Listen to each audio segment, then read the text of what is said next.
અમદાવાદના ઈસનપુર ખાતે મેગા ડિમોલેશનની કામગીરી હાથ ધરવામાં આવી છે। પોલીસ કર્મચારીના ચુસ્ત બંદોબસ્ત વચ્ચે કાર્યવાહી હાથ ધરાઈ છે। ચંડોળા બાદ ઈસનપુરમાં મેગા ડિમોલેશન કરવામાં આવી રહ્યું છે। તળાવની આસપાસના મકાનોનું ડિમોલેશન હાથ ધરાયું છે, જ્યાં 1000થી વધુ સંસાધનો સાથે તંત્ર દ્વારા કામગીરી કરવામાં આવી રહી।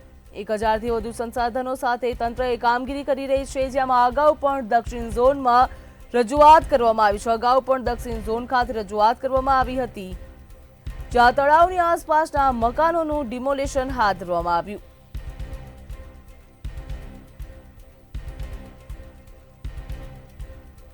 તળાવ આસપાસના મકાનોનું ડિમોલેશન હાથ ધરાયું છે। વધુ વિગત સાથે સંવાદદાતા મેહુલ આપણી સાથે લાઈવમાં જોડાઈ ચૂક્યા છે। જી મેહુલ, ચંડોળા તળાવ બાદ ઈસનપુર ખાતે આ મેગા ડિમોલેશનની કામગીરી હાથ ધરવામાં આવી છે, શું કહેશો?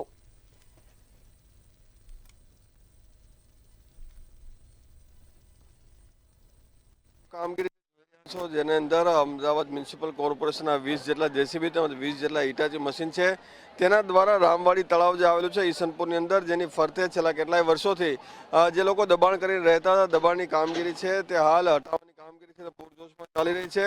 વહેલી સવારથી 1000થી વધારે જે કોર્પોરેશનના કર્મચારી તેમજ જે લોકો છે તેના દ્વારા ચુસ્ત પોલીસ બંદોબસ્તની વચ્ચે આજે કામગીરી છે તે અત્યારે હટાવવામાં આવી છે। વહેલી સવારથી જ આ તમામ જે બંદોબસ્ત છે તે અહીં લાવી દેવામાં આવ્યો હતો। સૌથી મહત્વની વાત એ છે કે ચંડોળા સૌથી મોટી કામગીરી છે તે અમદાવાદ મ્યુનિસિપલ કોર્પોરેશનની છે। 918 જેટલા જે મકાનો છે તે મકાનને જે અહીંથી હટાવી દેવામાં આવશે, કારણ કે આ તમામ જે ગેરકાયદેસર મકાનો હતા જેઓની પાસે 2010 પહેલાનો જે પુરાવો હશે તેઓને મકાનની સામે મકાન મળશે, પરંતુ આ તમામ જે મકાનો છે જો ગેરકાયદેસર હશે તો તેને કોઈ પ્રકારનું વળતર અથવા કોઈ પણ પ્રકારનું મકાન છે તે નહીં મળે।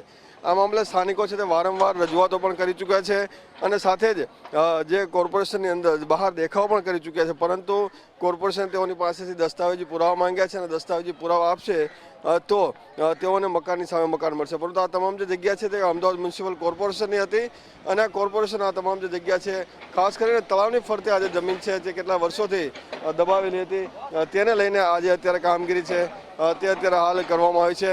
918 જેટલા જે મકાન છે તે તોડી પાડવામાં આવ્યા છે અને આ કામગીરી હજુ 2 થી 3 દિવસ ચાલશે, કારણ કે જે આખો વિસ્તાર છે તળાવની તમામ ફરતે આ જે પ્રકાર જે મકાનો છે તે જોવા મળી રહ્યા છે અને આ તમામ જે મકાનો ઝૂંપડાઓ જે છે તમામ હટાવી દેવામાં આવશે।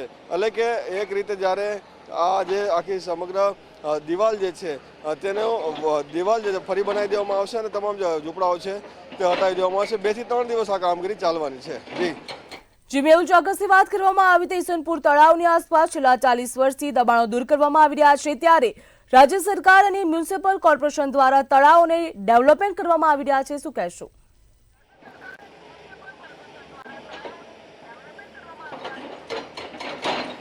જે પ્રમાણે હાલ જે કામગીરી છે તે વહેલી સવારથી કરવામાં આવી રહી છે। અત્યારે આમ જોઈ રહ્યા છો કે અહીં જે દબાણ છે તે અત્યારનું નહીં, પરંતુ 2-3 માળ જેટલા જે મકાનો છે લોકો દ્વારા જે ચણી નાખવામાં આવ્યા હતા, જેમ 2-3 માળ જેટલા જે મકાનો જ્યારે બનાવી દેવામાં આવ્યા હતા, તેમ છતાં પણ છેલ્લા કેટલાય વર્ષોથી લોકો આ રીતે બેફામ રીતે ગેરકાયદેસર રીતે રહેતા હતા, ત્યારે આ જે ગેરકાયદેસર જે રહેતા લોકો છે તેને હટાવવાની કામગીરી છે તે કોર્પોરેશન દ્વારા પૂરજોશમાં ચાલી રહી છે। આ સાથે જ અહીંનો જે રસ્તો છે તે મુખ્ય માર્ગ છે તેમાં પણ દબાણ જે જોવા મળ્યું હતું તે પણ જે જગ્યા છે તે ખાલી થવાની છે અને આજે તમામ જે કાટમાળ છે તે હટાવવાની કામગીરી પણ બીજી રીતે છે તે ચાલુ રાખવામાં આવી રહી છે।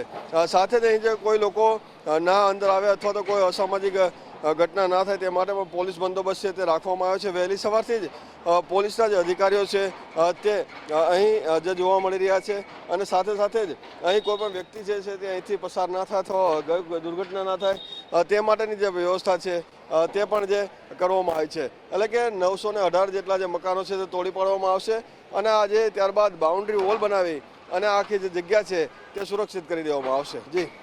જી મેહુલ, સમગ્ર વિગત બદલ આપનો આભાર।